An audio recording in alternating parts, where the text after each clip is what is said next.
नमस्कार दोस्तों, मैं सुनील मालाकार आपका हार्दिक स्वागत करता हूं श्री राम क्लासेस के ऑनलाइन प्लेटफॉर्म पे। तो दोस्तों, आज हम जिस टॉपिक में बात करेंगे वो है बीएसटीसी 2026 के बारे में, क्योंकि दोस्तों अभी 2026 में 12th के एग्जाम होने वाले हैं। तो अधिकतर बच्चों का सपना रहता है कि वे अपना टीचर बने ताकि वे आगे फ्यूचर में जो अपना सपना है वो पूरा कर सके। तो उनको पता ही नहीं रहता कि हम 12th पास करने के बाद में क्या करें। तो ये मेरी आज की वीडियो इसी के लिए है, बीएसटी 2026 के बारे में। तो दोस्तों, आज हमारी जो इस वीडियो में जो हमारे टॉपिक रहने वाले हैं वो है बीएसटीसी क्या है, बीएसटीसी एग्जाम की डेट, फॉर्म, उसका सिलेबस, तो उसके बारे में जो हमारी जो पर्सनल टिप है ताकि आप कंपटीशन को आराम से फाइट कर पाए, उन सारे टॉपिकों के बारे में हमारी बात रहने वाली है। तो शुरू करते हैं आज का। बीएसटीसी क्या है? BSTC basic school teaching certificate. तो दोस्तों, बीएसटीसी की फुल फॉर्म है बेसिक स्कूल टीचिंग सर्टिफिकेट, जिसे वर्तमान में अभी पूर्व डिप्लोमा इन एलिमेंट्री एजुकेशन के नाम से भी जाना जाता है। दोस्तों, जो वर्तमान में बीएसटीसी को और किसी नाम से ये एक प्रकार का डिप्लोमा हो चुका है जिसे पूर्व डिप्लोमा इन एलिमेंट्री एजुकेशन के नाम से जाना जाता है। तो दोस्तों, ये राजस्थान में जो अध्यापक बनने के लिए प्रवेशक परीक्षा होती है, मतलब इसको पास करने के बाद ही आप सामने जो कंपटीशन होता है, जो टीचर की कंपटीशन लाइफ स्टार्ट करना चाहते हैं, तो उसको पहले ये सर्टिफिकेट प्राप्त करना पड़ेगा। तो 2 साल का इसका डिप्लोमा होता है। तो 2 साल का डिप्लोमा होने के बाद ही वो आगे क्लास ले पाता है। 12वीं या फाइनल ईयर, मतलब आप 12वीं पास करने के बाद और फाइनल ईयर करते करते तो बच्चों को वैसे पता लग जाता है कि बीएसटीसी क्या होती है। तथा जी पूर्व डिप्लोमा एलिमेंट्री एजुकेशन, जो हमने इसकी फुल फॉर्म आपको बताई दी है। बीएसटीसी की डेट, तो दोस्तों बीएसटीसी की डेट 2025 में लास्ट मंथ में इसकी नोटिफिकेशन आई थी। इसकी शुरुआत दिसंबर 2025 से अंतिम तिथि 31 दिसंबर 2025 तक की रही थी। तो दोस्तों, मेरे को आशा है कि मेरे सारे दोस्तों ने इस तारीख के अंदर अपना अपना फॉर्म जमा करा दिया होगा। और जो इसकी एग्जाम डेट है दोस्तों, जो इसकी एग्जाम डेट है उसकी अभी तक कोई आधिकारिक रूप से घोषणा नहीं हुई, क्योंकि अभी तक इसके फॉर्म भरे हुए ज्यादा टाइम नहीं हुआ। तो जो जिन्होंने फॉर्म भर दिया है उनको लगभग 12th की परीक्षा होने के बाद में, मतलब फरवरी एंड के बाद में, फरवरी एंड मार्च से लेकर जून तक, दोस्तों इसमें जून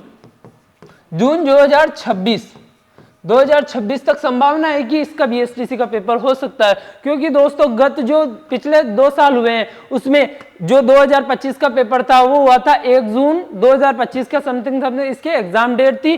तथा जो दोस्तों इसकी एग्जाम डेट का जो फॉर्म आता है वो उसका एडमिट कार्ड लगभग एग्जाम परीक्षा से 7-8 दिन पहले आ जाता है। बीएसटीसी का सिलेबस, दोस्तों परीक्षा फॉर्म सब भरते हैं, परंतु उनको ये पता नहीं रहता कि सिलेबस क्या है, उसमें कौन कौन से सब्जेक्ट है, कितने प्रश्न आने वाले हैं, कितने घंटे का पेपर होने वाला है। तो दोस्तों, जो ये बीएसटीसी परीक्षा है इसमें कुल 200 प्रश्न आते हैं तथा 600 नंबर का पूरा पेपर होता है, जिसमें आपको 3 घंटे का समय मिलता है। तो दोस्तों, प्रत्येक प्रश्न 3 नंबर का होता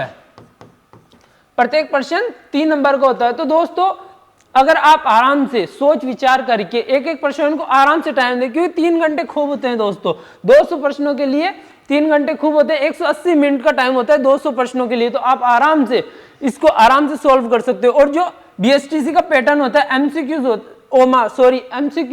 पैटर्न होता है दोस्तों, क्योंकि इसका कोई ऑनलाइन एग्जाम नहीं होता, आपको ऑफलाइन इसमें ओमार्क पे गोले बनने पड़ते हैं। परीक्षा का पैटर्न, तो दोस्तों परीक्षा का पैटर्न इस प्रकार रहता है। इसमें 4 सब्जेक्ट होते हैं, मेंटल एबिलिटी, रीजनिंग, जिसे दोस्तों हम सामान्य भाषा में तर्क शक्ति कहते हैं, राजस्थान जीके, टीचिंग एप्टीट्यूड तथा लैंग्वेज, भाषा में अपन दोस्तों ऑप्शनल रहता है, चाहो तो आप इंग्लिश ले सकते हो, हिंदी ले सकते हो, संस्कृत लेते हो, आपकी इच्छा अनुसार जो आपको कंफर्टेबल लगे कि आपका सबसे परफेक्ट सब्जेक्ट कौन सा, हिंदी है, इंग्लिश है या फिर संस्कृत है। और दोस्तों चारों के 50-50 प्रश्न होंगे। 50 रीजनिंग के आएंगे, 50 ही आपके राजस्थान जीके के, 50 ही आपके शैक्षणिक योग्यता के, तथा 50 ही आपके जो ऑप्शनल जो सब्जेक्ट रहने वाला है उसके, तथा प्रत्येक 100-150 नंबर के आपका रहने वाला है प्रत्येक फॉर्मेट। ये 4 टाइप में आते हैं दोस्तों। इसमें सबसे इंपॉर्टेंट रोल रहने वाला है टीचिंग एप्टीट्यूड का।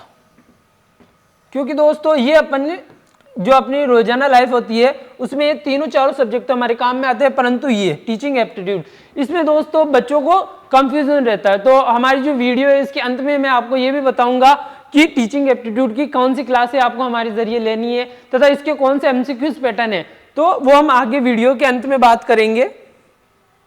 बीएसटीसी की तैयारी कि आप फॉर्म भर दिया, एग्जाम डेट आ गई, तो आपको अब तैयारी कैसे करनी है, तो दोस्तों इसके बारे में हम डिस्कस करते हैं। सिलेबस को समझो, तो प्लान बनाओ।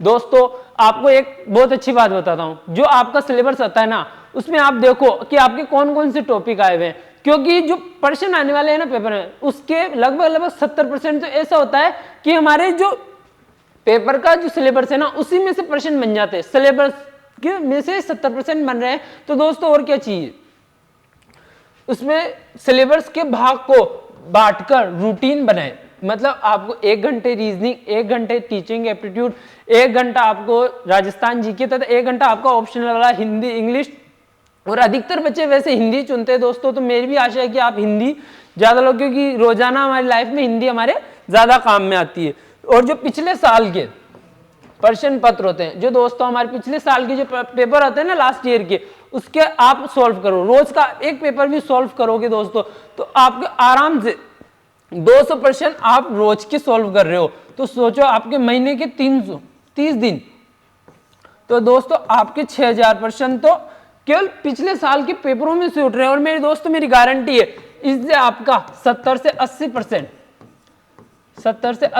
पेपर तो आपका इनसे क्लियर हो जाएगा। आपको अदरवाइज कोई बुक पढ़ने की जरूरत ही नहीं पड़ेगी। जो आपने लास्ट ईयर के प्रश्न के लिए ना, तो जो पैटर्न एंड टेस्ट है उसको समझे कि जो टेस्ट में आपका जो टीचिंग एप्टीट्यूड हो गया तो भैया ये हमारा कमजोर पार्ट है, तो आप इसको ज्यादा टाइम दो। रीजनिंग को आप आधा घंटा दे दो, 45 मिनट दे दो, तो भी आपकी रीजनिंग कवर हो जाएगी। क्योंकि दोस्तों पेपर परीक्षा के पहले है ना बच्चों का सिलेबस ही पूरा नहीं होता, क्योंकि वो सही रणनीति से पढ़ ही नहीं पाते। वो रीजनिंग को 3-3, 4-4 घंटे दे रहे हैं, हिंदी को 3-3, 4-4 घंटे दे रहे हैं, टीचिंग एप्टीट्यूड को समझ में नहीं आ रही तो वो कम पार्ट में कर रहे हैं।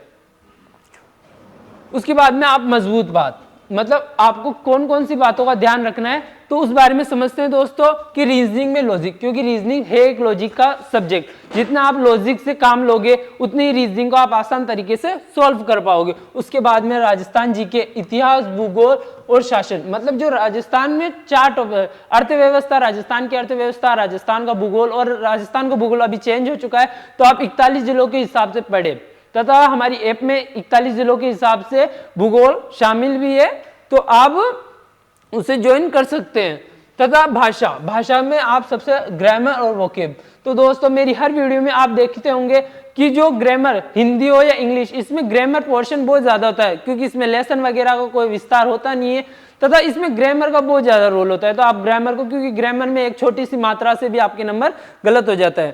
तथा mock test and practice set, दोस्तों मैं पहले भी बोल चुका हूं कि आप दिन के अगर 100% भी सॉल्व करोगे एमसीक्यू, और महीने के 30 दिन, मतलब आपके 30 दिन तो आ जाएंगे, तो आपके 3000 प्रश्न मंथली 3000, मतलब आप महीने के 3000 प्रश्न तो प्रैक्टिस सेट से ही कर रहे हो। और 100% करना कोई बड़ी बात नहीं होती, 10-15 मिनट में आप 100% आराम से सॉल्व कर सकते हो। उसके अलावा रोजाना 1-2 मॉक टेस्ट देने से आपकी स्पीड और एक्यूरेसी, दोस्तों 3 घंटे मैंने बोला था, पर वो 3 घंटे जब हम एग्जाम देते हैं तो पता ही नहीं चलता वो 3 घंटे कब निकल जाते हैं, क्योंकि बच्चे प्रैक्टिस करते नहीं, वो सोचते हैं 3 घंटे बहुत होते हैं, 3 घंटे बहुत होते हैं, पर वहां पे देने वाले को पता रहता है कि 3 घंटे में कुछ नहीं होता। अगर पढ़ा होगा तो वो सटासट कर देगा, नहीं पढ़ा होगा तो बैठे रहो पेपर लेके।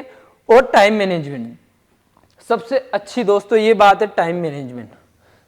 मैंने पहले भी बोला है कि 1 घंटा रीजनिंग, 1 घंटा शिक्षण अभिरुचि, तो पूरे सब्जेक्ट को बराबर बांटो। जो आपका प्लस पॉइंट है उसको कम टाइम दो, तो जो आपका माइनस पॉइंट है उसको ज्यादा पॉइंट दो। और दोस्तों टाइम टेबल, आप टाइम टेबल से कम पढ़ो, टारगेट बनाओ कि मुझको रोज के 5 पार्ट पढ़ने हैं, क्योंकि आपको ये पता नहीं है कि उस टाइम पे आपको क्या काम करना है। कोई भी घर के आगे आपको बोले कि कुछ काम करना है तो आप वहां से उठ के चले जाओगे। आप है ना टारगेट बनाओ, क्योंकि टाइम टेबल से ज्यादा काम टारगेट होता है जिंदगी में। क्योंकि आप टारगेट बना लो कि मेरे को 5 टॉपिक 5 टाइप पढ़ने ही है, तो बस पढ़ के उठ जाओ, बस फिर कोई दिक्कत नहीं। उसके बाद में एक्स्ट्रा कर दो, वो आपका प्लस पॉइंट है, पर वो कम नहीं होना चाहिए, क्योंकि जो कम करता है ना मेहनत, उसका सिलेक्शन रुकता है। कट ऑफ एवं टिप्स, कट ऑफ के आसपास की टिप्स। तो दोस्तों लगभग जो फाइट होती है वो ओबीसी, एससी, एसटी हर बार अलग अलग मेरिट जाती है, क्योंकि पेपर का लेवल आपको भी पता नहीं होता और हमको भी पता नहीं होता। वो तो पेपर देने के बाद में पता रहता है कि उसके बाद में आपको कितना कट ऑफ जाता है, क्योंकि सबसे पहले वो टॉपिक्स पढ़े जो जहां सबसे ज्यादा प्रश्न उठते हैं, वेटेज।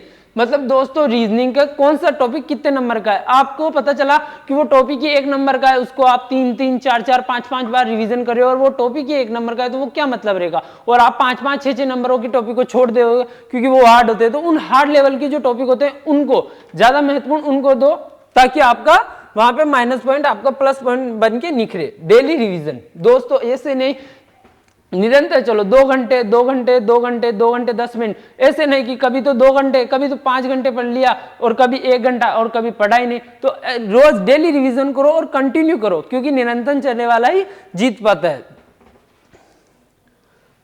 गणना करें कि आपको कितने मार्क्स चाहिए, अनुमानित करें कट ऑफ के निकट। पिछले साल पेपर इंग्लिश, इंडिया, जीके और रीजनिंग का फोकस करें। मतलब दोस्तों कि आपको पिछली बार का आपकी जो कैटेगरी है कि आप ओबीसी से हो, एमबीसी से हो, एसटी हो, एससी हो, आपकी पिछली बार की कट ऑफ कितनी गई है, तो उस हिसाब से आप अपनी कट ऑफ देखिए और आकलन करिए। अगर पेपर हार्ड भी आ गया तो मेरे को कम से कम इतने नंबर तो लाने हैं ताकि मेरा पास से पास और हमें वो डिप्लोमा प्राप्त हो जाए। स्ट्रेस कम करें, मतलब परीक्षा को रिलैक्स होगी, फ्री माइंड से जितना पढ़ोगे दोस्तों उससे आपका सिलेक्शन पक्का होगा, क्योंकि आप जितना स्ट्रेस में लोगे आपको पढ़ाई उतना कम मन लगेगा। आप पढ़ोगे भी ना तो भी आपका सिलेक्शन रुक जाएगा, क्योंकि आपका दिमाग स्थिर नहीं है, तो फिर क्या मतलब। तो दोस्तों ये बात हुई हमारी बीएसटीसी की संपूर्ण जानकारी के बारे में, क्योंकि दोस्तों इसमें हमने सारी बात कर ली है बीएसटीसी के बारे में कि बीएसटीसी होती है क्या है, इसमें कितना साल का डिप्लोमा होता है, कितने पर्सन आते हैं, कितने नंबर का होता है।